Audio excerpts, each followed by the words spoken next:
What's up guys, Canon just announced again a development update number 2 for the Canon R3. As usual, there's a little bit more on the Japanese website, which we will go to later. So before going to the development update 2, we're gonna recap very fast what was in the development update 1.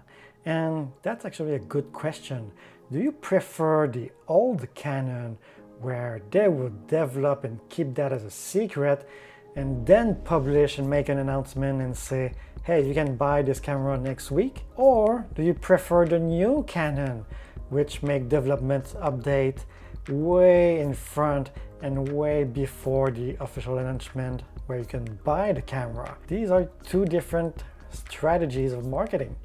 So go below to comment on that. So what we already knew? Well, this is a backside illuminated stack sensor.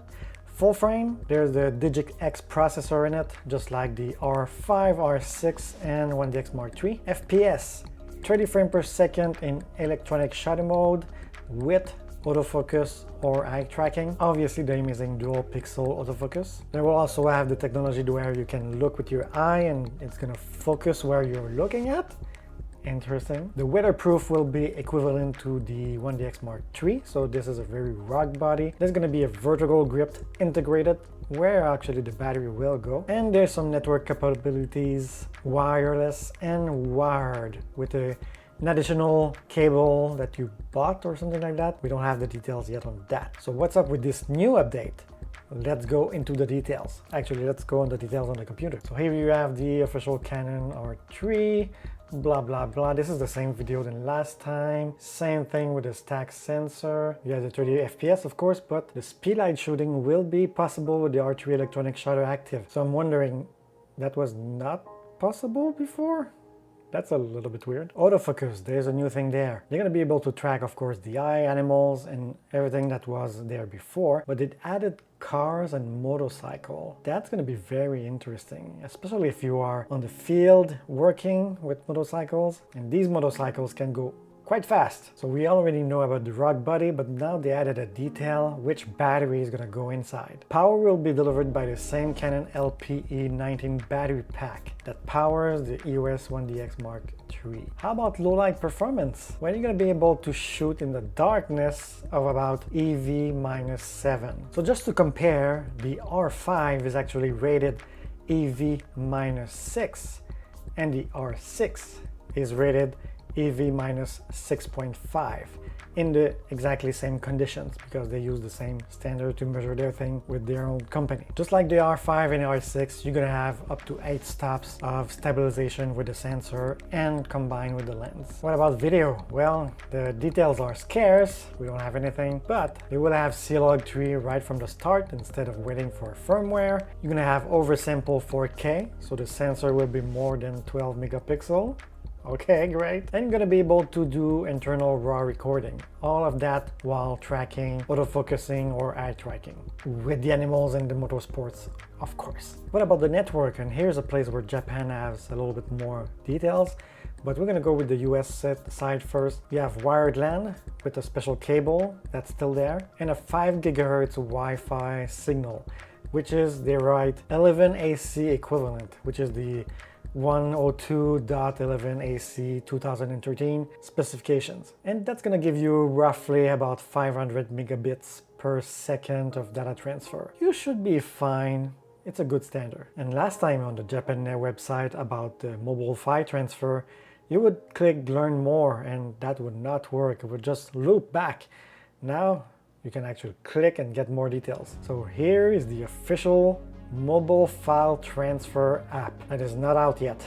So scheduled to be released in late June 2021. You're gonna be able to transfer file with FTP, SFTP, which is secure FTP, and SFTP. Basically it's a SSH protocol. If you don't know, just ask the person who wants the pictures in a live fashion. He's gonna tell you which parameter to put in that. We have the compatible models also that will be available with this app, which is the R6, R5, R3 obviously, and 1D X Mark III. Oh, and also the 1D X Mark II. Yeah, but with the 1D X Mark II, you're gonna have to buy an additional component for the Wi-Fi. And here's the caveat. It only supports EOS 14 and probably more, So there's nothing for Android for now, and nothing for an iPad also.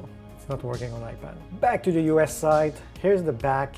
A great picture of the back with the design to deliver text, which we're going to go to. But this picture is so low quality and low pixel. Canon, what are you doing?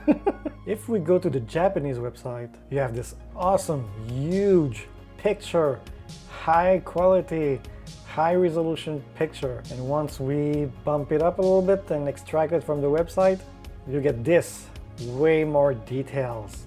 Thank you, Japan. So about that back, we can see that there is a flip screen. Yes, and that flip screen is touch enabled, and there's of course all the menus that Canon have. Awesome menus. And there's also a new accessory shoe that will deliver power and data compared to the old shoes. And I think they're gonna put a few accessories that are going to be able to compete with Sony, and there's another company also who has that kind of shoe. So you'll probably be able to put a shoe or let's say an input for mics or XLR mics or something like that in the future. We'll see, but that's very promising. Also on the Japanese website, they said compatible with both CF Express card and SD card. Now I don't know if the translation is 100% correct. Is it one CF and one SD? Or you can choose? That's the question. So let's go back on that high-res picture of the back. We can see obviously the recording button, usual buttons.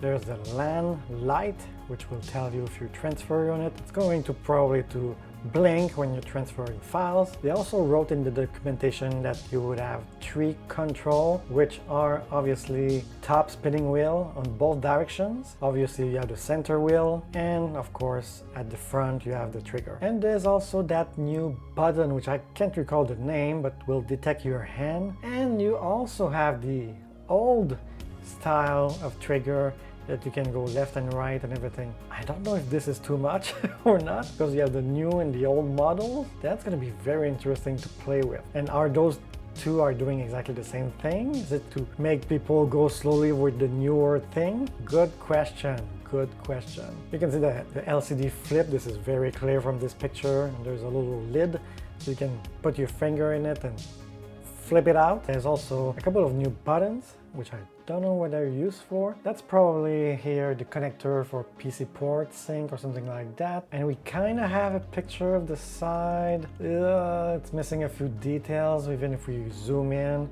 but yeah, I can see 4 different lids that you're gonna remove the rubber and connect audio, HDMI and stuff like that. You just can't see which one does what because they're not open. So that's it for this announcement. Subscribe for more, and if you like that type of research where I go on different websites, US version, Japanese version, and get all the info, well, hit a like. Thanks, and see you in the next video.